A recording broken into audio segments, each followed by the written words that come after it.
Two sailors died in separate incidents during Australia's annual Sydney to Hobart yacht race after being struck by a boom.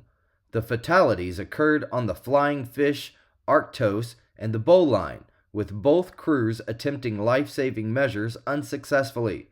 The race, which began Thursday, continues despite challenging weather causing several boats to withdraw.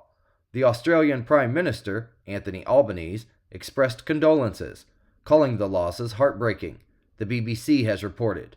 The event, a national tradition since 1945, has seen fatalities before, notably in 1998 when 6 sailors died during severe storms.